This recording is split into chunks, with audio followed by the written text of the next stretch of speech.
Louvado seja Deus pelas nossas vidas, que Deus continue as abençoando. Toda a honra e toda a glória seja dada ao nome do Senhor.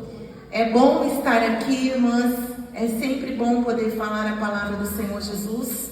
E eu dou graças a Deus pela vida de cada uma das irmãs, as quais eu já conheço há um bom tempo, graças a Deus, e que sei que tem orado pela minha vida, e que sei que Deus tem usado para me abençoar. Desejo que Deus abençoe grandemente a vida de cada uma de vocês. Nesta manhã, nós vamos falar um pouquinho sobre o livro de Atos, e Deus vai continuar falando ao seu coração. Eu tenho certeza que Deus tem uma resposta para a sua oração, tem uma resposta para o seu clamor. Você não veio aqui só por vir, não. Nós, como servas de Deus, como servos de Deus, nós não saímos de nossas casas em vão. Nós saímos porque nós vamos buscar a presença de Deus. O nosso Deus é vivo. O nosso Deus é aquele que atende a nossa oração. Ele responde ao nosso clamor. Então nós vamos aqui aprender um pouco mais sobre a palavra de Deus a partir de Atos capítulo 9. Convido a igreja a abrir a Bíblia em Atos capítulo 9, verso 36 em diante. Na minha Bíblia diz assim, a história de Dorcas. Nós vamos falar um pouquinho sobre Dorcas. Vamos ler a palavra do Senhor em Atos capítulo 9, verso 36 até o 43. A palavra do Senhor diz assim: E havia em Jope uma discípula chamada Tabita, que traduzido se diz Dorcas. Estava cheia de boas obras e esmolas que fazia. E aconteceu naqueles dias que, enfermando ela, morreu. Então, tendo-a lavado, a depositaram no quarto alto. E como Lida era perto de Jope, ouvindo os discípulos que Pedro estava ali, lhe mandaram 2 homens, rogando-lhe que não se demorasse em vir ter com eles. E levantando-se Pedro foi com eles. E quando chegou, o levaram ao quarto alto. E todas as viúvas o rodearam, chorando e mostrando as túnicas e roupas que Dorcas fizera quando estava com elas. Mas Pedro, fazendo sair a todos, pôs-se de joelho e orou. Então, voltando-se para o corpo, disse: Tabita, levanta-te. E ela abriu os olhos, e vendo a Pedro, assentou-se. E ele, dando-lhe a mão, a levantou, e chamando os santos e as viúvas, apresentou-lhe a viva. E foi isto notório por toda Jope, e muitos creram no Senhor. E ficou muitos dias em Jope com um certo Simão curtidor. Apenas estes versos, e vamos meditar no seguinte, igreja. Primeiro precisamos entender a história, como chegamos até aqui, para entendermos o legado desta mulher. Nós vamos falar um pouquinho de legado nesta manhã. Nós vamos analisar a vida dessa mulher, para nós entendermos um pouco do que é deixar um legado a partir da nossa fé em Jesus Cristo. Nós vamos ver que para essa mulher ser alcançada por Pedro, houve um processo, igreja. Essa mulher, ela aparece nesse cenário porque tinha várias mulheres naquele tempo, mas essa mulher aqui, ela se destaca entre as várias mulheres que existiam. Nós sabemos que essa mulher, ela é uma das primeiras que recebe um milagre extraordinário agora, após Jesus ser então recebido aos céus. Nós vamos ver que essa mulher, a partir do que Deus faz na vida dela, nós aprendemos por meio da vida dela, por meio da história dela, que o nosso Deus nada pode paralisar quando Ele quer agir. Nós aprendemos que o nosso Deus não tem limites, nem mesmo a morte pode impedir que o plano de Deus venha se cumprir na nossa vida. Então nós começamos a ver a partir dessa mulher que não há limitação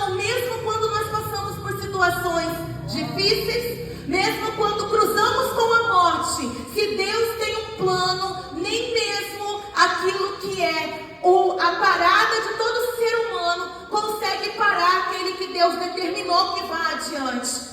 Então essa mulher nos deixa um legado, nos deixa aqui uma história para nós refletirmos e para nós também praticarmos como ela foi uma mulher cheia de fé. Antes de Pedro chegar à casa dela, ou aqui ao cenáculo onde ela foi colocada, nós vemos que ele passou pela casa de Enéas. Nós vemos que o cristianismo, aqui ainda não haviam sido chamados de cristãos, porque vai acontecer isso lá no capítulo 11. Mas a palavra de Deus, aqueles que anunciavam a palavra de Deus, os homens e mulheres de Deus, estavam sendo perseguidos por causa do evangelho ali, especialmente a partir da morte de Estevão. Havia uma perseguição. Então, nós vemos que Saulo era o maior perseguidor. Só que exatamente aqui nesse momento, igreja, havia um tempo de paz. Lucas, que escreveu este livro, ele escreveu com uma riqueza de detalhes, e ele acrescenta aqui que apesar de que no capítulo 8 nós vemos falar de uma dispersão que levou os cristãos para diversas partes, incluindo Samaria, cumprindo assim a palavra do Senhor, que diz em Atos 1:8 que a palavra deveria então ser anunciada a partir das testemunhas também em Samaria.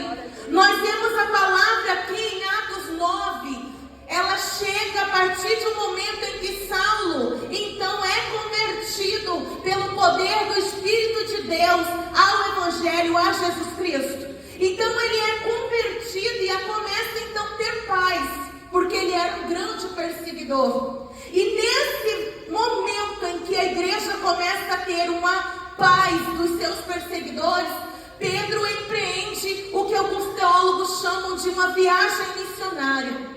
Nós conhecemos Paulo como o grande missionário que levou a palavra para fora das terras de Israel, mas Pedro aqui empreende uma pequena viagem missionária, aproveitando o espaço que a igreja tem paz. Então ele decide ir a Samaria primeiramente, aonde ali Felipe estava tendo êxito no anúncio do Evangelho, e ele vai para Samaria, mas é Deus quem determina a rota de Pedro. É Deus quem diz onde ele deve andar, o que ele deve fazer, a direção que ele deve estar. Porque um homem de Deus e uma mulher de Deus não anda conforme a sua vontade, não sai por aí fazendo o que quer. Nós somos um povo que temos uma direção. Nós somos um povo que temos um lugar determinado para estar. Nós não saímos aí ao léu, nós saímos com uma direção de Deus. E ele sai com uma direção, como Paulo também saiu. Nós vemos em Atos 16 que na segunda viagem missionária, Paulo intenta ir para a Ásia. Ele vai para Bitínia, Mísia, e quando ele chega em Troas, ele quer ir para outra região. Mas ele tem uma visão com um varão da Macedônia que diz: passa a Macedônia e nos ajude. Então ele entende que não é a rota dele, não é a direção dele, é onde Deus está levantando o vaso para ir socorrer aqueles que necessitam. E apesar de que Pedro já tinha uma rota em Samaria, Deus sabia que lá em Lida e lá em Jope tinha um povo clamando, tinha um povo necessitando de ver milagres, porque nada impede Deus de operar. Deus sabe de onde vem o clamor, e Deus já tem uma saída preparada para aquele que clama, para aquele que ora, para aquele que busca. E nós vamos vendo Pedro chega em Samaria, e ali Deus já tinha visto a necessidade de Enéas e a necessidade de Dorcas. Às vezes a gente pode pensar que Deus não está vendo a nossa necessidade, mas sem que eles pudessem imaginar até mesmo que teria a necessidade, Deus já tinha um socorro para aquilo que ia acontecer. Porque o nosso Deus é o Deus que está acima do tempo. Ele sabe como vai ser o seu amanhã. Por isso você pode descansar descansar na presença dele, porque ele já tem uma resposta para aquilo até mesmo que você ainda nem perguntou, uma saída para aquilo que você nem imagina que vai precisar, mas Deus já tem socorro para aquele que clama. E a gente vê isso pela vida dessa mulher. Jope não era o destino de Pedro, pelo menos aqui, dentro do que a palavra de Deus nos apresenta, mas era o destino na agenda de Deus, porque ali tinha uma mulher que necessitava de um milagre para a vida dela. Ali tinha uma mulher que já era conhecida de Deus. Pode ser que não era conhecida na terra, pode ser que o limite dela era aquela cidade, mas ela já era conhecida no céu. E é ali que importa com que sejamos conhecidos. É ali que importa que o nosso nome esteja escrito. É ali que importa com que sejamos uma pessoa reconhecida. É diante do nosso Deus. Porque na hora do impossível, é só o nosso Deus que pode agir em nosso favor. Então, nesse momento de paz, Deus usa Pedro para ir para Lida, primeiramente, e ali ocorre um milagre na vida de Enéas, que era paralítico. E chegamos então a Jope. E o que acontece aqui em Jope? Pedro estava lá em Lida, e ali não concomitantemente, mas enquanto estava acontecendo um milagre na vida de Enéas, Deus já estava mirando Pedro para um milagre na vida de Dorcas. Aleluia. E como que isso sucedeu? Nós vamos ver, igreja, primeiramente, quem era Dorcas? Quem era essa mulher que fez com que Deus virasse a rota de Pedro para o lado da cidade dela? A cidade dessa mulher ficava a cerca de 15 quilômetros, alguns teólogos dizem, 15 a 18 quilômetros da cidade onde Pedro estava. Pedro estava em Lida, uma cidade que ficava cerca de 40 quilômetros de Jerusalém. Nós não sabemos exatamente como o evangelho chegou até ali, mas aquele povo daquela região, que a maioria era de gentios, conhecia a palavra de Deus. Então Pedro chega ali naquela região e fica em Lida, onde ocorre um milagre na vida de Enéas. Mas nós vamos ver que Deus tinha um plano para ele por causa de Dorcas. Dorcas, igreja, era uma mulher que antes de ser mencionado o seu nome, é mencionado um título para ela. Ela não era uma mulher comum. Ela não era comum por quê? Porque ela recebeu um título que mulher nenhuma no Novo Testamento recebeu. Ela era chamada de discípula. Antes de nós vermos quem era Dorcas, nós vamos ver que Lucas dá um título para ela. Lucas diz que aquela mulher era uma discípula. E por ser uma discípula, ela alcançou ali o favor do Senhor sobre a vida dela. O que é alcançar o favor do Senhor?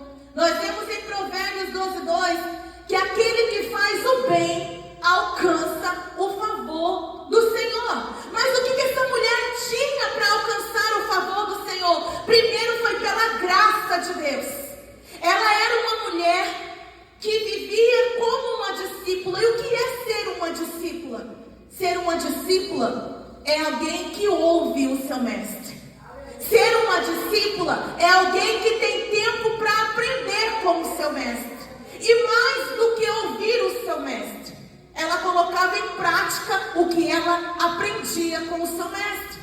Porque a gente olha para a vida dela e pensa, como que Deus pode ter desviado uma rota para alcançar essa mulher? O que essa mulher tinha? Porque muitos poderiam se perguntar, e ela tinha o que Lucas denomina ela. Ela era uma discípula, ou seja, ela ouvia a palavra do seu mestre. Não tem como vivermos coisas extraordinárias se a gente não parar para ouvir o nosso mestre. Não tem como a gente alcançar milagres se a gente não parar para conhecer a palavra do nosso mestre. Nós podemos orar e devemos, mas se nós não conhecemos a palavra para colocar em prática, nós não seremos ouvia a palavra, porque o discípulo é aquele que ouve. E mais do que isso, o discípulo é aquele que segue o seu mestre. E o que é seguir? É o que ele disse sobre isso em Lucas 14, 26 e 27. Ele diz: se alguém ama ali a sua mãe, o seu pai, a sua mulher, os seus irmãos, as suas irmãs e até a própria vida, mais do que a mim, não pode ser o meu discípulo. Então, se nós vimos que essa mulher, ela era uma discípula, é porque ela não estava amando nada mais do que o seu Senhor. É porque aquela mulher colocava as coisas de Deus e Deus em primeiro lugar. Então, para ser uma discípula, não pode ter nada como prioridade acima de Jesus. Então, se temos uma prioridade, um filho, uma filha, um marido, um sonho, um trabalho que está tomando o lugar do Senhor, então nós não podemos ser discípulas, porque aquela mulher abriu mão da própria vida para seguir os ensinamentos de Jesus. E mais do que isso, nós vamos ver que ser discípula é renunciar. Nós vemos em Lucas 14, 33 que ele diz: da mesma forma, qualquer um de vocês que não renunciar a tudo que possui, não pode ser o meu discípulo. Então nós olhamos para a vida dela e vemos uma mulher devotada com renúncia aos pés do Senhor. É uma mulher que abriu mão da vaidade, a mulher que abriu mão dos próprios desejos, a mulher que abriu mão dos próprios sonhos. Aqui a Bíblia não diz se ela tinha filhos, se ela era casada. A Bíblia diz que ela era uma mulher cheia de obras. E o que é ser cheia de obras? Era uma mulher que tinha testemunho. Quem olhava para ela sabia da história e daquilo que ela devotava aos pés do Senhor Jesus. Ela não era uma mulher que era conhecida só pelo falar. Era uma mulher conhecida pelas obras que ela praticava. E o que são as boas obras, igreja? Boas obras é você ter atos de amor para suprir a necessidade de quem precisa. E quando eu tenho boas obras, irmã, quando você ajuda alguém a entender a palavra, é uma boa obra. Quando você vai, às vezes, visitar alguém no hospital, é uma boa obra. Quando você vai ao velório consolar alguém, é uma boa obra. E aquela mulher é conhecida não por ser cheia de dinheiro, não por ser cheia das melhores roupas. Aquela mulher não ficou conhecida por algo material que ela pudesse ter em casa, porque isso qualquer outra poderia ter. Mas a palavra de Deus diz que essa mulher ficou conhecida porque ela era cheia de boas obras, obras que honravam o nome do Senhor. Oh, aleluia. E é disso que precisamos. É fazer a diferença onde ninguém nos vê. É numa Jope. Que cidade é essa? Jope é a cidade de onde Jonas saiu para fugir de Deus. E agora está sendo a cidade escolhida por Deus para Pedro manifestar o poder do Espírito Santo e o milagre de Deus na vida daquela mulher. E a gente começa a ver, irmãos, que não é pelo tamanho do lugar. Não tem essa de porque está na menor cidade. Não tem essa de porque eu não tenho diploma, eu não tenho título. É ser usada naquilo que Deus te deu como talento para honrar o nome dele na terra. É fazer aquilo que o Espírito Santo colocou dentro de você para fazer, sem competição, sem briga, sem ciúme. É fazer aquilo que você foi chamada para fazer com excelência na presença dele, com dedicação para a honra e glória do nome dele e não do nosso. Ela era conhecida pelas obras que ela fazia. Nós vamos ver que no mundo como nosso, qualquer lado que a gente olhar, tem boas obras para a gente praticar. É um alimento que a gente pode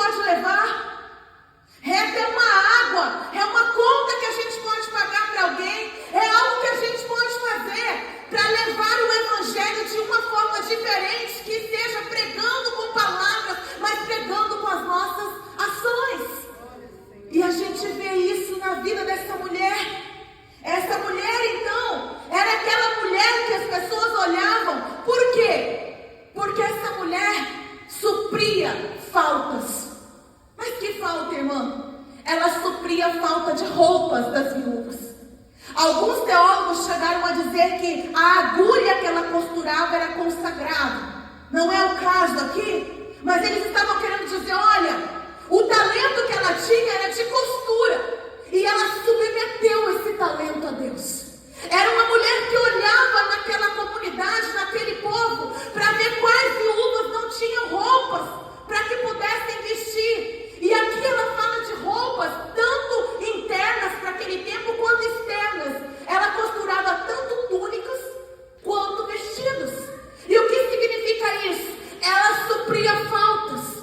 Se ela via uma viúva, se ela via alguém que não tinha uma roupa, não tinha uma condição de se vestir para estar ali na igreja, ela costurava, ela fazia, e além disso ainda ela dava esmolas. Então ela era uma mulher que supria a necessidade de outras mulheres dentro do talento que Deus deu a ela. Porque na obra de Deus, todo talento é valioso.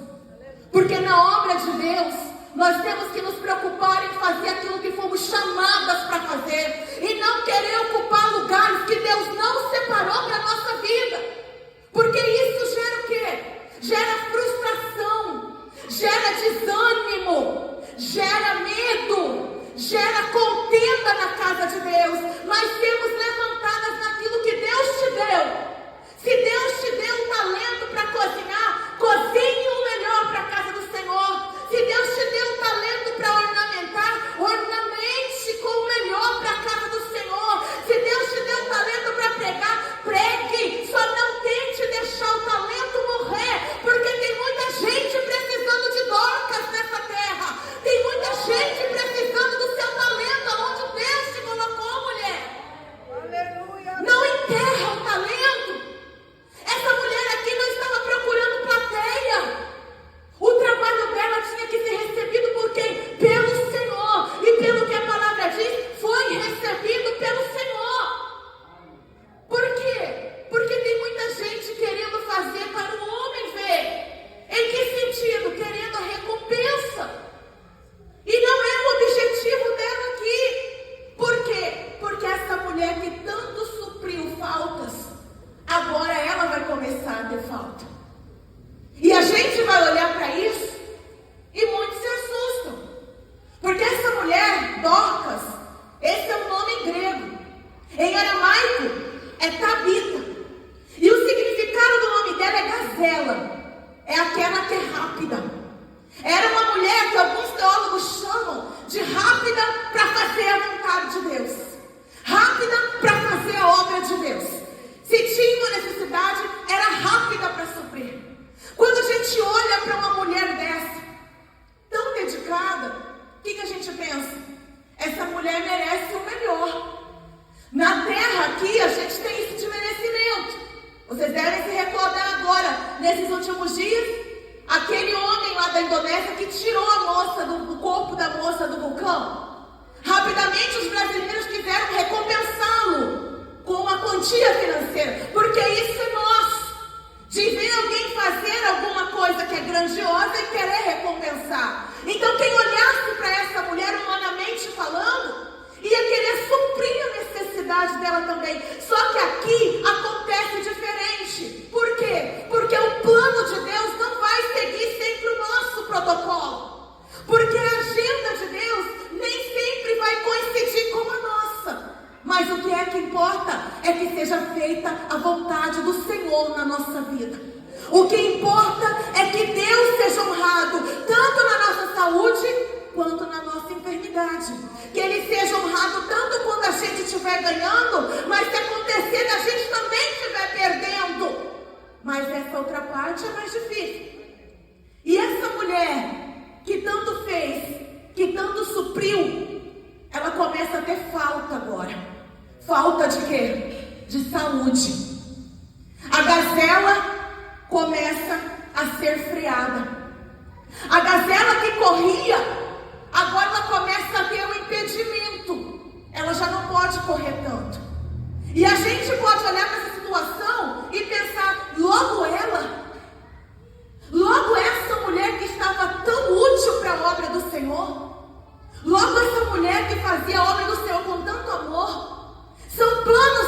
gente não entende. Só que eu digo para você nessa manhã, talvez você esteja como ela. Você tenha se esforçado para fazer a obra do Senhor. Você se esforça para fazer o seu melhor. Você faz dentro daquilo que Deus colocou na tua mão. Só que de alguma maneira tem algo freando os teus pés nesse dia.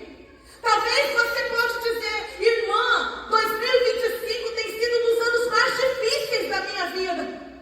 Ou nem um ano. Talvez o mês de junho que acabou tenha sido um mês conflituoso para você. Talvez você chegou aqui com algumas questões que você ainda não está entendendo, com algumas dificuldades, quem sabe até com uma enfermidade que te impede de orar, que te impede de buscar, que te impede até de jejuar. Mas aqui Deus nos ensina por meio da vida dela, irmãs, quando o propósito é de Deus, a enfermidade não vai te parar. A morte não vai te parar. E nada disso vai parar. Mas vai servir para quê? Para ampliar a promessa de Deus na tua vida. Para ampliar o trabalhar de Deus na tua vida. Só que quem que vai entender isso? Como que a gente vai olhar para uma enfermidade e falar que isso ali é para a glória de Deus? Como que a gente vai entender que uma mulher dessa, uma mulher que fica enferma, uma mulher tão útil, pode fazer parte de um plano de Deus? Nós vamos ver na Bíblia que outras mulheres adoeceram. Em Lucas, no capítulo 8, a gente vê a mulher do fluxo de sangue. Era uma mulher que estava doente. Há 12 anos ela não nasceu assim, mas ela ficou doente até quando? Até encontrar com Jesus. Nós vemos em Lucas, no capítulo 13, que a mulher encurvada estava há 18 anos com espírito de enfermidade, porque a enfermidade ela também vem na vida do crente. É difícil de entender, mas a enfermidade também bate a nossa porta. Tem dia que do nada, como pode ter sido com essa mulher, a Bíblia não diz o nome da enfermidade, mas de repente entra uma enfermidade em casa. Se não é com você, é com o filho, com o esposo, é com alguém, e a gente às vezes fica sem entender. Como que pode alguém que dá tanto retorno, que dá tanto tempo para a obra de Deus, estar passando por essa situação? Como que pode uma mulher com as mãos tão úteis agora está ficando parada? Como que pode uma mulher que as outras dependem tanto dela agora ser uma mulher enferma, que está o quê? Sem possibilidade de dar o seu melhor para a obra do Senhor? E nós vamos vendo, irmãs, que já era um plano de Deus, já era uma proposta de Deus, porque Deus queria ser honrado e glorificado nessa luta dela. E Deus também quer ser glorificado na tua luta nessa manhã. O que você passa, o que você vive, Ele tem uma resposta para você também. Você não é única. Você não é somente a única que está passando pela luta. Essa luta também vai exaltar o nome de Deus na tua casa, na tua cidade, na região por onde você passar. E ela passa por isso. Só que o primeiro estágio de uma enfermidade, ele ainda gera em nós a expectativa de cura. Ele ainda gera em nós a expectativa de que vai ficar tudo bem. Porque é o que a gente espera, é o que a gente pensa. Só que a Bíblia diz que não. O segundo estágio dela foi pior. Agora aquela mulher morreu. Agora a morte ceifou a vida daquela mulher de uma maneira que a gazela foi parada. E se era difícil enxergar Deus, quem sabe numa enfermidade, e agora na morte? E agora quando ela está parada de uma vez? E a gente vê aqui que a mulher que era ativa, agora ficou inativa. A mulher que era útil, a mulher que era frutífera, agora está inútil. Agora o coração dela que batia, agora não bate mais.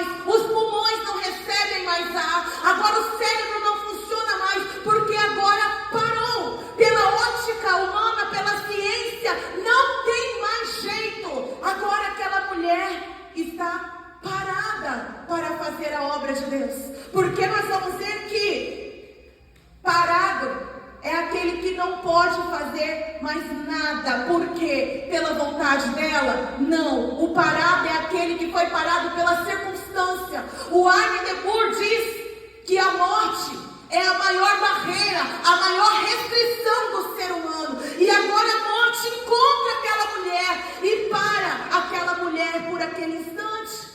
E como que a igreja fica? Ninguém entende completamente. Como que alguém na obra de Deus tão ativa pode Deus ter permitido a morte dela? Como que uma mulher tão cheia da obra, da vontade de Deus, de fazer a vontade de Deus para agora? Só que o que a gente vai ver aqui para a gente finalizar é que quando você tem um testemunho, a história não acaba antes de Deus colocar o ponto final. Quando você tem um depósito, quando você é uma discípula, quando você tem experiência, quando você tem a vida na direção de Deus, é Deus quem diz quando termina. Não é a enfermidade que foi um ponto final na tua história. Não é a circunstância que vai dizer para você que a tua casa não tem mais jeito. Quem diz é o Senhor a hora que termina a sua história. Não é a circunstância, porque a circunstância é um corpo morto, mas é o que o céu diz. É o testemunho falando mais alto, através das roupas, através das ações.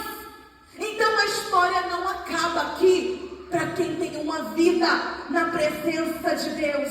E Deus diz que nesta manhã nós somos mulheres e homens que têm uma vida na presença dEle. Então não precisa entristecer teu coração. Então não precisa ficar desesperada. Então não precisa querer desaparecer. Deus te diz nesta manhã, é Ele quem continua no controle da tua história.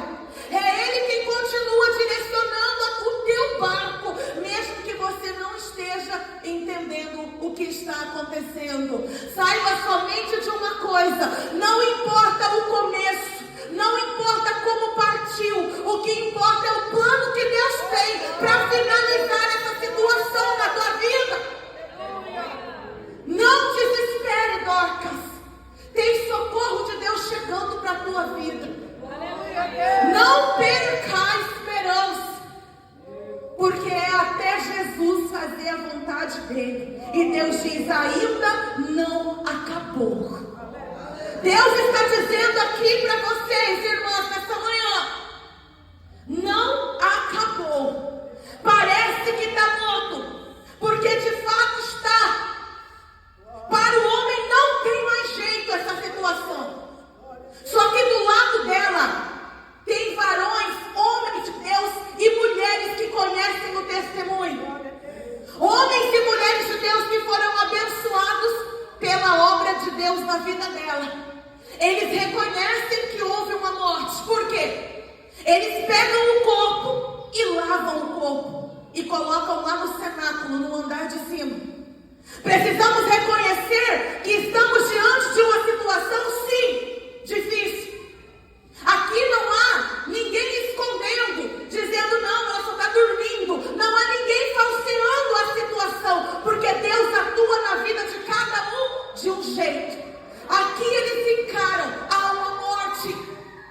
Você precisa entender que há uma situação difícil para você mesmo. É difícil passar pelo que você está passando. É difícil viver com pessoas que você está convivendo. É difícil ficar de pé diante de tanta afronta, de tanta humilhação, de tanta luta. Mas Deus diz: ainda não acabou para você. Não acabou, porque Deus não deu o ponto final. É muito difícil vir à igreja, diz o Senhor para alguém com o coração ferido, sair de casa não querendo voltar para trás, pelas lutas e pela dificuldade. Mas Deus diz: não acabou para a tua casa ainda, mesmo que ali pareça uma situação perdida. Deus diz: ainda tem vida, ainda tem jeito, eu ainda tenho um plano para você. E Ele tinha um plano para ela. Mas como ter um plano diante de uma situação tão terrível? É o plano que nós não temos que entender, nós temos que confiar naquilo que Deus tem para nós. eu estou vivendo. É muito difícil Deus fazer porque o fulano não quer, porque o ciclano não quer. É muito difícil porque a porta já fechou. É muito difícil porque eu já envelheci. É muito difícil acreditar que ainda é possível. Deus diz, eu não preciso da circunstância. Eu quero que você confie que eu é quem falo a hora que termina a tua história. Porque sou eu que dou a vida e também sou eu que tiro a vida. E eu digo, ainda tem vida para Dorcas. Ainda tem um escape, porque Pedro vai chegar para mudar essa realidade. E para a gente finalizar, a igreja, Pedro então foi chamado para ir até lá. Porque apesar de encarar a realidade, escolheram buscar em Deus a palavra final. E é essa a diferença que a gente tem que ter na nossa vida. Não é pegar o laudo do médico e ir chorar e dizer, Senhor, o que a tua palavra me diz? O que o Senhor diz para mim? É o fim ou o Senhor tem uma saída? Não é pegar a circunstância de uma porta fechada, de uma demissão e entrar em depressão, não. É perguntar para o Senhor Deus, qual é a próxima etapa agora, Deus? Porque eu sou regida pela palavra que sai da tua boca e não pela circunstância que eu sou colocada. É ir além do que os teus olhos veem. É ir além daquilo que a matéria diz que temos que ir. E eles olharam para ela e disseram, ainda tem jeito se Deus quiser que tenha. É desse tipo de gente que precisamos do nosso lado. Glória a Deus. Não é gente que coloca para baixo. Não tem jeito mesmo seu filho, não tem jeito essa família, você tem que ir embora mesmo, larga esse casamento, abandona essa igreja, abandona esse povo. Não, é alguém que olha e fala, se Deus quiser tem jeito, então vamos buscar Deus e não as coisas da terra que nos limitam.